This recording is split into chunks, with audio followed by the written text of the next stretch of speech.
Hi අද මම කියන්න හිතුවේ ගොඩක් දෙනෙක්ට අදාළ දෙයක්. Relationship, love and attachment. මේ වචන ටික ඇහුව ගමන් අපේ හිතට පොඩි වෙනසක් දැනෙනවා. මොකද ලව් කියලා කියන්නේ හරිම ලස්සන ෆීලිං එකක්. කවුරු හරි ඔයාව කියා කරනවා, ඔයාගේ කතාව අහගෙන ඉන්නවා, ඔයාගේ සතුට ගැන හිතනවා, ඔයාට ස්පෙෂල් කෙනෙක් ඉන්නවා කියලා දැනෙනවා කියන්නේ ඒක හරි ලස්සනයි. හැබැයි ගර්ල්ස් ලව් කරද්දී අමතක කරන්න එපා ඔයාටත්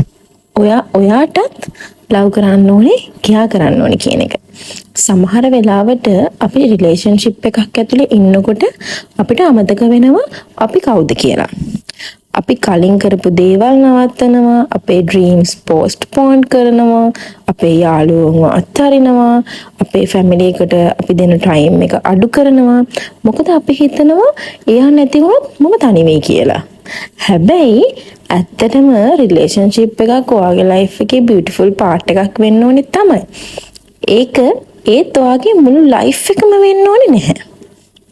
මොකද ඔයාට කවුරු නැති වුණත් ඔයාට ඔයා ඉන්නවා. ඔයාගේ ඩ්‍රීම්ස් තියෙනවා. ඔයාට ඔයාගේ ඩෙන්ටිටි එක තියෙනවා. ගර්ල්ස් හරි රිලේෂන්ෂිප් එකක් කියලා කියන්නේ ඔයාට බයෙන් ඉන්න රිලේෂන්ෂිප් එකක් නම් නෙමෙයි.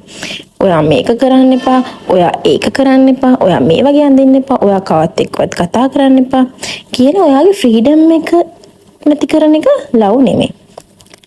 හැබැයි කවුරු හරි ඔයාගේ පාර්ට්නර් වැරද්දයක් කරනවා නම් ඒක නවත්තන එක වෙනම කතාවක්. ලව් කියලා කියන්නේ කේජ් එකක් නන් නෙමෙයි. ලව් කියලා කියන්නේ හෝම් එකක් වගේ.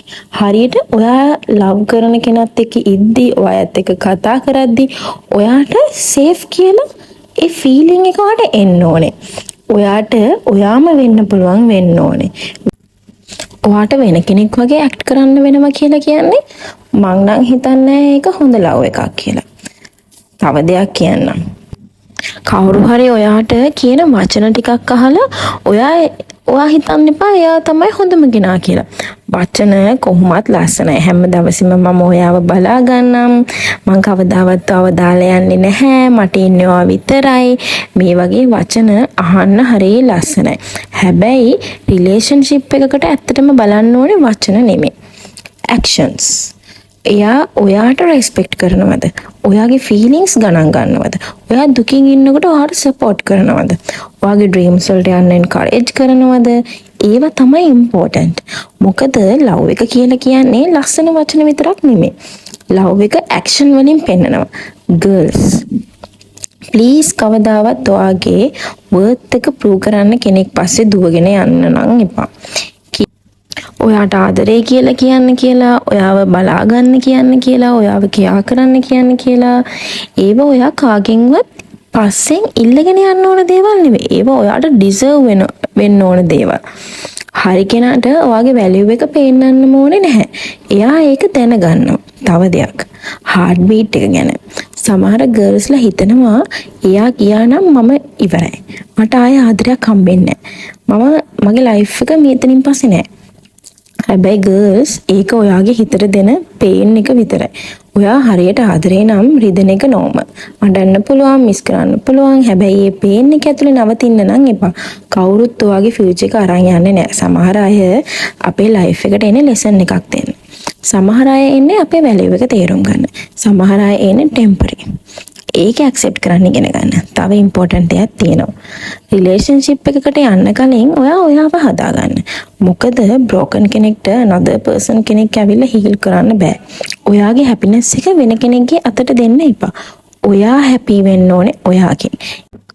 රිලේෂන්ෂිප් එක කියලා කියන්නේ ඊට පස්සේ ඔයාගේ හැපිනෙස් එක, ඔයාගේ ෆීලිංග්ස් ෂෙයා කරගන්න පුළුවන් වෙන දෙයක් වෙන්න ඕනේ. රයිට් පර්සන් හොයද්දී ලුක්ස් විතරක් බලන්න එපා. සල්ලි විතරක් බලන්නත් එපා. සෝෂල් ස්ටේටස් එක විතරකුත් බලන්න එපා. එයා ඔයාට කොහොමද සලකන්නේ? ඔයා එයා ළඟ ඉන්නකොට කොහොමද ඔයාට දැනෙන්නේ? පීස්ද නැත්නම් ප්‍රෙෂර්ද, ලව්ද නැත්නම් ෆියර්ද? මොකද සමහර වෙලාවට අපේ හිත අපිව වෝන් කරනවා. ඒ වොයිස් එක අහන්න. අවසානෙට මම කියන්න ඕනේ රිලේෂන්ෂිප් එකක් ලස්සනයි. ලව් එක ලස්සනයි. හැබැයි කවුරුවත් නිසා ඔයාගේ සෙල්ෆ් රෙස්පෙක්ට් එක නැති කරගන්න එපා. කවුරුවත් නිසා ඔයාගේ ඩ්‍රීම්ස් නවත්තන්නත් එපා. කවුරුවත් නිසා ඔයාගේ හිනාව නැති කරගන්නත් එපා.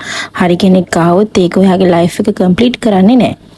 එයා ඔයාගේ already beautiful life එකට ලස්සන addition එකක් වෙයි. So girls love කරන්න, කියා කරන්න, loyal වෙන්න. හැබැයි ඔයාම අමතක කරන්න එපා.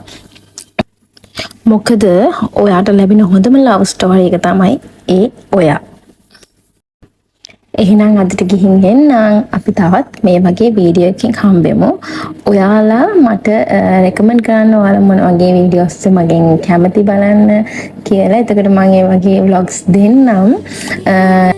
එහෙනම් අදට ගිහින් එන්නම්. bye bye.